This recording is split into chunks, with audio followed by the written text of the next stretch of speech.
Citroën e-C3 is part of a new wave of small, more affordable electric cars like the Hyundai Inster and the BYD Dolphin Surf.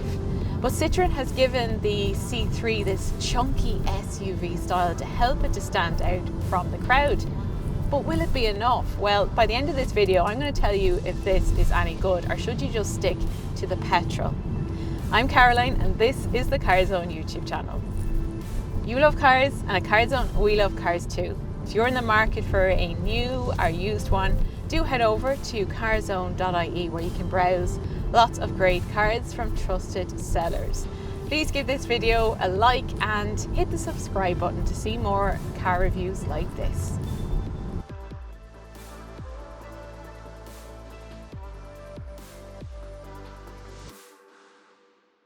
€23,000 400 for the e-C3 Plus.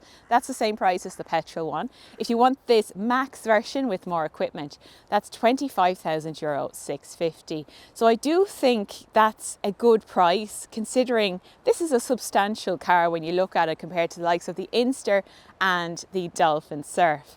A lot of that is down to the styling. So this C3 used to be a low slung hatchback, but now it's taller, boxier, and it gets this chunky small SUV styling. It also helps that there is a range of bright colours like this one, which is Elixir Red. It gets the new face of Citroën, so you've got that brand new logo, the 3-point lighting that you see in other Citroëns like the C4 and the new C3 Aircross. There's also a little bit of customization like those colour clips down there and a grey skid plate for that chunky rugged look. So altogether, a car with a lot of character. And it's probably one that you buy because you love how it looks. Chunky 17-inch alloy wheels across the range, and you can see this little chevron detail in that black plastic. You get that contrasting roof that's included in the price, and the chunky roof rails as well, so it gives that SUV vibe. Now this is higher than your average hatchback, so it just gives it more presence compared to its rivals. Here's where you charge your e-C3. So this car has a modest battery and it has been designed for more city and suburban driving, but you might have to take it out on the motorway every now and then. So it is good to know that it does have 100 kilowatt DC fast charging. So that would give you your 20 to 80% charge in about 26 minutes. It's not going to wow you with its charging speeds, but it's okay. In reality, most people are going to be charging this overnight at home from a 7.4 kilowatt wall box, and that'll take about 7 hours. There's a 310 litre boot, which is a good size for a small car like this, but a few downsides to this boot as well. So this is quite a high load lift to get things in and out. There's no false floor, which would probably resolve that, and there's no underfloor storage, so your charging cables are just left here at the side, whereas something like an Inster or a Dolphin Surf, you can store those under the boot floor. But that's just a small gripe really, and what is otherwise a good boot for a small car. You can also let down those rear seats 60/40. Unlike the Inster and the Dolphin Surf, this is actually a 5-seater. So you do get a middle seat with its own seat belt. Now realistically, you probably will just use this as a 4-seater because this is quite small. There's not a huge amount of legroom, but at least you know you have it all the same. Otherwise, it does feel airy and spacious here for a small car. So I have plenty of legroom sat behind myself and lots of headroom as well because of that tall boxy design. There's also good amenities back here. So you have 2 types of pockets in the back of those seats, 2 USB-C ports. There's also a 12-volt socket. No armrest, but you wouldn't expect that in this B segment. So altogether, I think that this is actually a really good place to be a passenger. It's quite simple and pared back inside, but they have mixed plusher soft materials with the harder plastics. So it is quite a cheerful place to be. You also get Citroën's advanced comfort seats with thicker foam, and this grey and black colour scheme also lifts things a little. There are these happy phrases as well around the car. This one says, "Have fun," and that one says, "Be cool."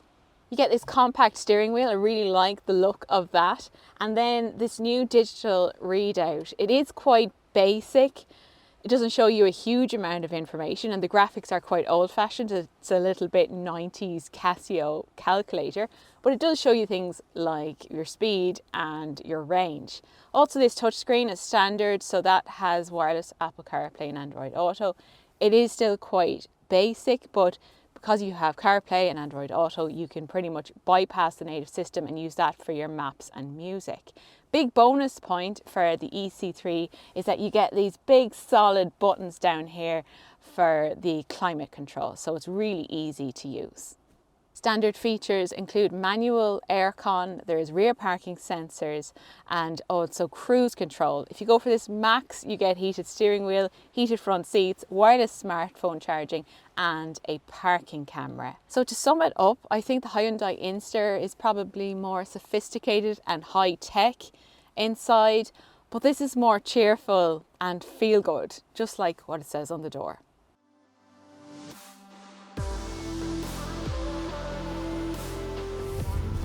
Small cars are not known for their speed and performance, but electric does change things because you get that instant torque from the electric motor, so really smooth, strong acceleration. This uses a 113 horsepower motor that's sending power to the front wheels. 0 to 100 is 11 seconds. So it sounds quite leisurely, but it definitely feels quicker in real life. So plenty of power for town and city driving, but also joining motorways. This is built on a new platform and it has more comfortable suspension. So it gets Citroën's advanced comfort suspension with progressive hydraulic cushions. So that's the technical bit out of the way. Basically what it means is you get this really smooth, soft, compliant ride quality. It's really good for a small electric car, very relaxing to drive.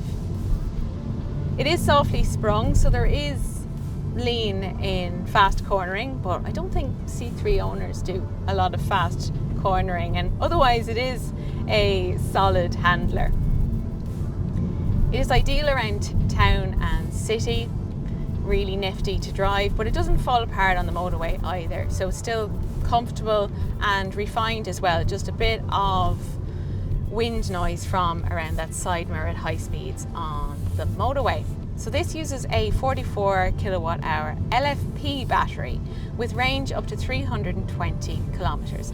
So that is quite a modest range, and that's because this is designed for town and city driving, suburbia, that sort of thing. It's not designed for motorways, and it does show because it's not the most high-tech small electric car. So it doesn't have a heat pump, for instance. It doesn't have battery preheating, and the consumption does go up at high speeds on the motorway. It definitely is best around town.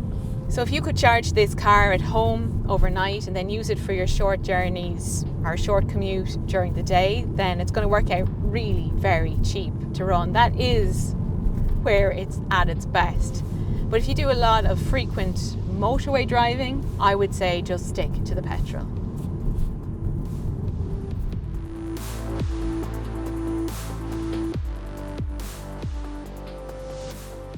The Citroën e-C3 is definitely one of the cutest and most colourful small electric cars. It's not the most high-tech, but the range and battery should be okay if you do most of your driving in town and suburbia. And other things we love about this are the comfort, the practicality, and just that feel-good factor behind the wheel.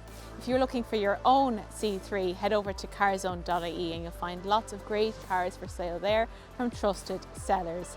Please give this video a like and hit the subscribe button if you'd like to see more reviews like this. So thanks for watching, and I'll see you soon.